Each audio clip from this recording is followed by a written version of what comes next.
Assalamualaikum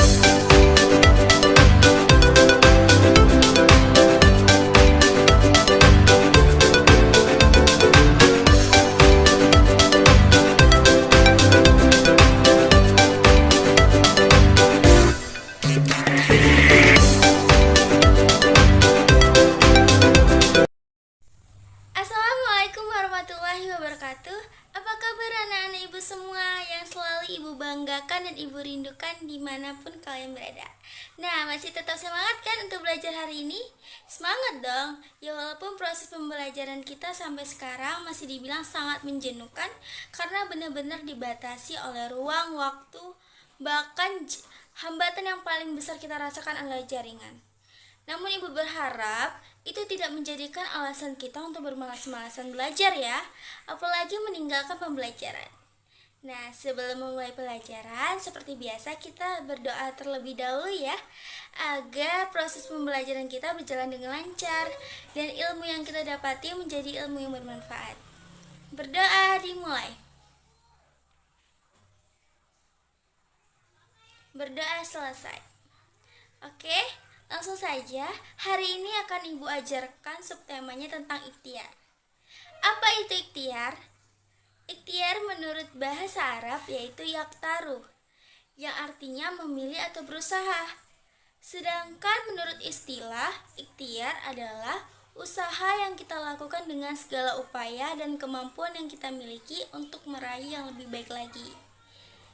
Selanjutnya, mengapa sih manusia harus berikhtiar untuk meraih sesuatu yang diinginkannya? Jawabannya terdapat dalam Quran Surah Ar-Ra'd ayat 11. Di dalamnya terdapat perintah untuk berikhtiar, yang artinya sesungguhnya Allah tidak akan mengubah keadaan suatu kaum sampai mereka benar-benar mengubah keadaan mereka sendiri. Dari ayat tersebut yang bisa kita simpulkan adalah Allah akan mendatangkan karunia-Nya kepada mereka yang benar-benar ingin berusaha dengan bersungguh-sungguh. Ya walaupun hasilnya mungkin belum sesuai dengan harapan yang kita mau, tapi tugas kita adalah berusaha. Selebihnya biar Allah yang atur. Berikutnya, ikhtiar seperti apa yang dianjurkan dalam Islam? Islam menganjurkan manusia untuk berikhtiar, namun tidak hanya ikhtiar saja, tapi ikhtiar harus diiringi dengan doa ya. Kenapa Bu? Iya, walaupun ikhtiar dan doa merupakan dua hal yang berbeda, tapi dua hal tersebut tidak dapat dipisahkan. Mengapa demikian? Karena jika kita berikhtiar tanpa berdoa, yang ada hasilnya juga sia-sia. Bahkan sebaliknya, jika kita berdoa tanpa berikhtiar, hasilnya juga sia-sia. Nah, alangkah lebih baiknya, abdolnya, jika kita berikhtiar harus berdoa.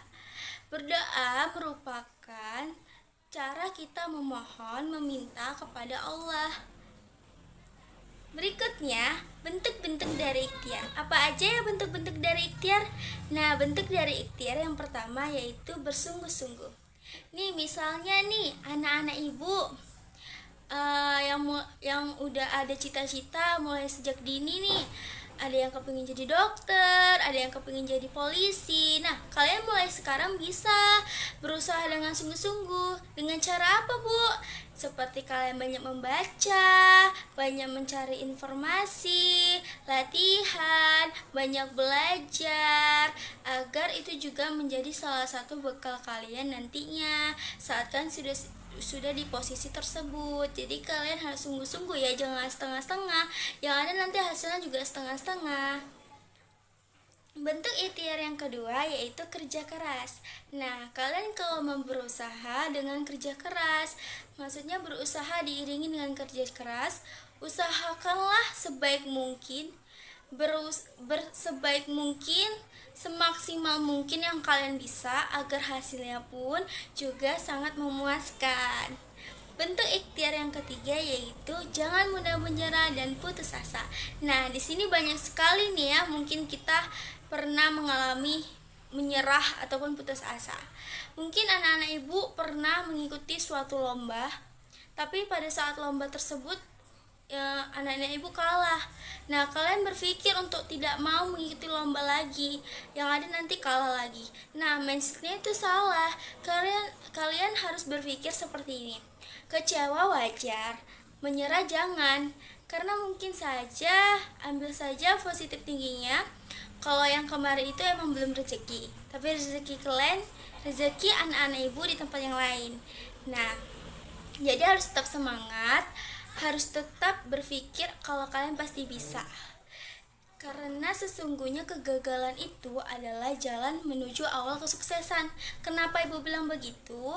Karena orang-orang yang sukses di luar sana, nak, itu nggak semuanya instan, nggak semuanya langsung jadi orang sukses. Mereka menuju jalan kesuksesan itu mungkin sangat-sangat berat, dengan perjuangan yang benar-benar panjang, yang mungkin di jalan mereka ada hambatan, ada terdapat faktor-faktor lainnya kayak gitu, tapi mereka tetap berjuang, berjalan, dan merasa kalau mereka emang bisa. Jadi kalau misalnya nih anak-anak ibu jatuh, jangan diem aja, harus bangkit lagi, jatuh lagi, bangkit lagi, sampai berulang-ulang kali pun gak apa-apa, sampai benar-benar kalian udah merasakan itu maksimal, udah semua segala upaya kemampuan kalian sudah kalian tuangkan di situ. Jadi kalian harus tetap semangat, tetap yakin, karena gak ada yang gak mungkin di dunia ini kalau kalian mau berusaha. Berikutnya, manfaat apa saja ya yang bisa kita rasakan jika kita berikhtiar? Nah, yang pertama adalah kita bisa merasakan kepuasan diri karena telah memberikan segala upaya kemampuan yang telah kita miliki untuk menjadikan diri kita lebih baik lagi, lebih berkualitas lagi. Manfaat ikhtiar yang kedua yaitu kita bisa lebih menghargai hasil usaha kita. Tidak hanya usaha kita, tapi usaha orang lain juga bisa kita hargain, karena setiap usaha itu butuh perjuangan. Dan manfaat yang ketiga adalah kita tidak selalu bertergantungan dengan orang lain. Mengapa demikian? Karena jika kita berusaha, kita mau, kita niat, kita bekerja keras, itu pasti bisa, tanpa kita harus nunggu orang lain untuk mengajak kita ke lebih baik lagi. Kalau kita aja bisa, kenapa harus nunggu orang lain, kan? Nah, selanjutnya ada hikmah dari ikhtiar. Apa aja hikmah dari ikhtiar? Nah, yang pertama adalah kita bisa terhindar dari rasa malas, murung, terus rasa nggak percaya diri. Karena kita mau, kita mampu, kita yakin kalau kita bisa. Hikmah yang kedua yaitu kita bisa menaikkan derajat kita di hadapan Allah. Kenapa ya? Ya karena kita bisa lebih baik lagi dari orang yang mungkin nggak mau berusaha, nggak ada usahanya, maunya enak aja, nggak mau bekerja keras. Bedalah sama kita yang ingin berusaha dengan sungguh-sungguh, bekerja keras, dan yakin kalau kita bisa. Dan Allah juga mencintai orang-orang yang mau berusaha. Ingat dalam Quran surah Al-Insyirah ayat 5, di mana ada kesulitan, pasti di situ ada kemudahan. Nah, yang terakhir hikmahnya adalah jika kita berikhtiar, maka hikmah yang bisa kita dapatkan, kita bisa mendatangkan sejuta harapan baru. Kenapa? Maksudnya di sini harapan baru adalah jika kita mau berusaha, kita bakal mendapatkan ide baru, motivasi baru lagi. Jadi menjadikan diri kita untuk lebih baik lagi, untuk lebih berkualitas lagi. Nah, seperti itu. Mungkin sampai di sini saja pembelajaran kita pada hari ini. Ibu juga menyarankan untuk anak-anak ibu mempelajari ulang kembali tentang ikhtiar dan mempelajari pembelajaran sebelum-sebelumnya. Dan Ibu juga berpesan untuk kalian jangan lupa untuk belajar ya di rumah, dan juga tetap jaga kesehatan dan memenuhi protokol ya. Semoga kita bisa berjumpa kembali. Dan Ibu juga minta maaf jika ada kesalahan. pada hari ini, kesalahan ibu pada hari ini, dan ibu undur diri dengan mengucapkan wabillahi taufiq wal hidayah. Wassalamualaikum warahmatullahi wabarakatuh. Sampai jumpa.